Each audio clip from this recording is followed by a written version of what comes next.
Chers amis, nous nous approchons, Baruch Hashem, de la fête de Sukkot. Et durant la fête de Sukkot, la mitzvah principale, ou en tous les cas l'une des mitzvot principales, c'est celle de la joie. Ve'aïta ar sameach, tu seras que joyeux. Chachamim font remarquer que la mitzvah des Arbaat Aminim, d'agiter le lulav, le etrog, etc., c'est que le premier jour qu'elle est déoraïta. Les autres jours, c'est une mitzvah qui n'est que d'ordre rabbinique. Alors que la joie, c'est une mitzvah qui est durant toute la fête de Sukkot. Mitzvah de la Torah. Viennent Chachamim et disent, regardez combien c'est important aux yeux de Akadosh Baruch Hu que l'homme soit heureux. Durant la fête de Sukkot, l'homme doit être heureux.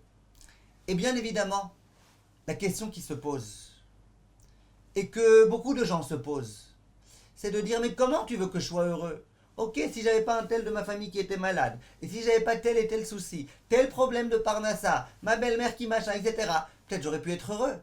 Mais là, comment tu veux que je sois heureux ? Comment on peut me donner une mitzvah que c'est impossible d'accomplir ? Je peux pas accomplir cette mitzvah, c'est trop difficile. Alors j'aimerais vous dire, mes chers amis, tout d'abord, c'est important de se rappeler de ce que dit le Ohr HaChaim HaKadosh Parashat Shemot, Shemot Kaf Bet Vav. Il n'y a pas une heure, il n'y a pas un instant dans lequel Akadosh Baruch Hu ne se préoccupe pas de l'homme. Ben biprinat gufo, ben biprinat tzrachav. Que ce soit concernant son corps, sa vie, et concernant ses besoins.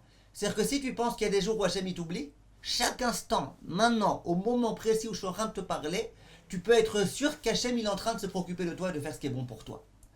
Déjà, il ne faut pas oublier ça. Et ensuite, il faut se rappeler d'un certain nombre de choses. Le sabbat de Slabodka, il disait, quelquefois, on étudie à la yeshiva, on étudie un Rambam, et on voit que le Rambam, il a oublié de trancher une halakha en quelque sorte. Il y a une halakha qui est écrite dans la Gemara, qui figure dans tous les Rishonim, le Rambam aurait dû la trancher, on voit que le Rambam, il n'en parle pas. Et les gens qui étudient la Torah, ils peuvent rester des jours et des nuits entières à réfléchir. Pourquoi le Rambam a oublié ça ? Et va ouvrir des livres, et va réfléchir, et va faire des raisonnements, et va ceci et cela. Pourquoi le Rambam a oublié cette halakha-là ? Pourquoi il l'a occulté ? Dit le sabbat de Slabodka, et quand Akadosh Baruch Hu, quelquefois, il occulte dans la vie d'un homme quelqu'un, il occulte quelque chose, il prive une personne d'un peu d'argent, il fait perdre à une personne quelque chose. Là, la personne tout de suite, ah ouais, comment ça se fait, comment c'est possible, etc. Dit le sabbat de Slabodka, pour réussir à comprendre ce que le Rambam a occulté, ça te prend des jours et des heures et des nuits, et parfois finalement tu comprends même pas. Ce qu'Akadosh Baruch Hu a occulté, tu comprends bien que ça dépasse quelquefois l'entendement, c'est difficile à comprendre ça. Mais il n'empêche que, de la même façon qu'on essaye de comprendre le Rambam, on essaye de comprendre que tout est entre les mains d'Akadosh Baruch Hu, que tout est pour le bien, et on se pose des questions. Ça serait ridicule d'essayer de comprendre pourquoi le Rambam a oublié une halakha et de ne pas comprendre pourquoi Kadosh Baruch Hu il a oublié de me donner ma parnassa ce mois-ci. Ça, c'est ce que le sabbat de Slabodka disait. Et j'aimerais vous dire, mes chers amis, il est écrit dans le pasouk quelque chose de très très fort et j'aimerais vous inviter à réfléchir à ce pasouk.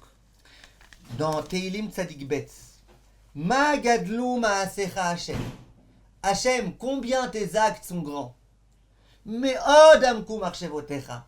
Tes pensées, elles sont d'une profondeur gigantesque. Ishbar lo yeda, ursil lo yavin et zot. L'homme idiot, il comprend pas, il peut pas comprendre. On demande Rachamim, mais c'est bizarre. Au tout début du verset, on te dit que les pensées d'Akadosh Baruch Hu, elles sont super profondes. Sous-entendu, même un homme intelligent peut pas les comprendre, peut ne pas réussir à les comprendre. Elles sont très profondes. Mais od amku marchevotecha. Dans la suite du verset, on te dit, tu sais, c'est l'idiot qui ne comprend pas. Mais c'est pas que l'idiot. Elles sont très profondes, les idées d'Hachem. Même le sage, il peut ne pas comprendre. On dit non, l'idiot, lui, il ne comprend pas. Lo yavin et zot, il ne comprend pas. Comment ça se fait ? Viennent Chachamim et disent, mais non, t'as pas compris. Akadosh Baruch Hu, lui, bien évidemment, ses pensées, elles sont d'une immense profondeur. Et le sage, il comprend ça. Il comprend que la volonté d'Akadosh Baruch Hu, elle procède d'une très très grande profondeur et donc il ne peut pas comprendre. Il comprend qu'il n'est pas capable de tout comprendre. Il dit par contre, Ishbahar, loyeda, ursil, loyavin et zot. L'homme qui est idiot, il ne comprend pas ça, qu'il y a des choses qui peuvent le dépasser. Que le divin, ça le dépasse. que la sagesse divine, elle est au-delà de sa compréhension. C'est ça quand on dit l'idiot. Le sage, il comprend qu'il ne peut pas comprendre. L'idiot, il ne comprend pas qu'il ne peut pas comprendre. Et donc il arrive avec des questions, mais pourquoi Hachem me fait ceci, pourquoi Hachem me fait cela, etc., etc.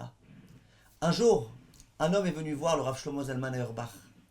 Il lui a dit que Vodarav, ma vie elle est pourrie, regardez ce qu'Akadosh Baruch Hu m'a fait, comment c'est possible, comment c'est ceci, cela. Le Rav Auerbach, il le regarde, il lui dit, écoute, je vais te dire quelque chose. Moi je connais un homme qui est veuf.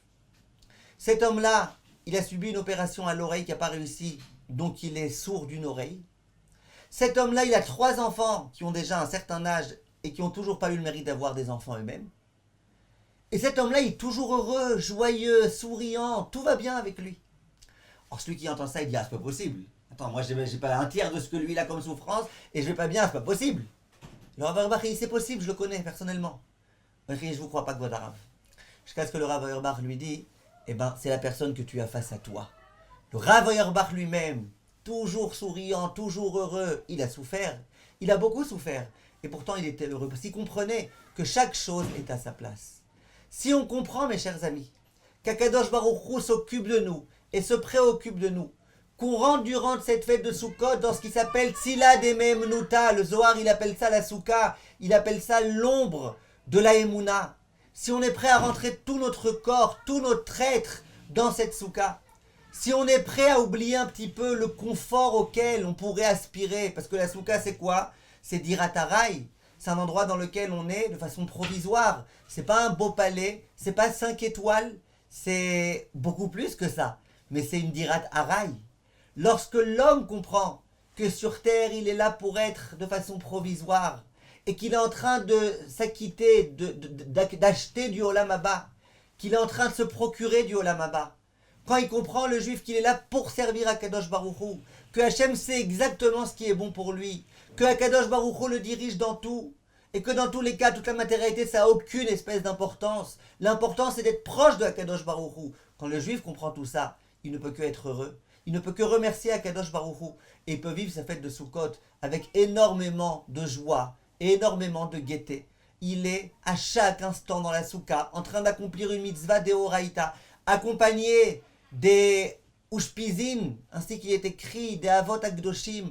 Et si vous saviez tout ce qui est écrit dans le Zohar HaKadosh à propos de la Emouna qu'il y a, en quelque sorte, d'Israchamim, on est invité à la maison d'Akadosh Baruch Hu dans la Souka. En quelque sorte, dans la Souka, on est en intimité avec Akadosh Baruch Hu. Il n'y a pas de quoi être plus heureux que ça, mes chers amis. Oublions un petit peu toute la petitesse, et j'ai pas ceci, et j'ai pas cela, et j'aimerais encore ceci, j'aimerais encore cela. Sachons que Akadosh Baruch Hu nous donne que ce qu'il nous faut et ce qui est bon pour nous. Il nous donne pas ce qui est mauvais pour nous. Tout ce qu'on n'a pas, et qu'Akadosh Baruch Hu a décidé d'occulter de notre vie, c'est que ça ne devait plus être là. Renforçons-nous, mes chers amis, en Emouna, et Akadosh Baruch Hu, Bezrat Hashem, nous aidera à passer une fête pleine de joie. Et cette joie, Bezrat Hashem, nous accompagnera durant toute l'année. Be'atzlacha, mes chers amis.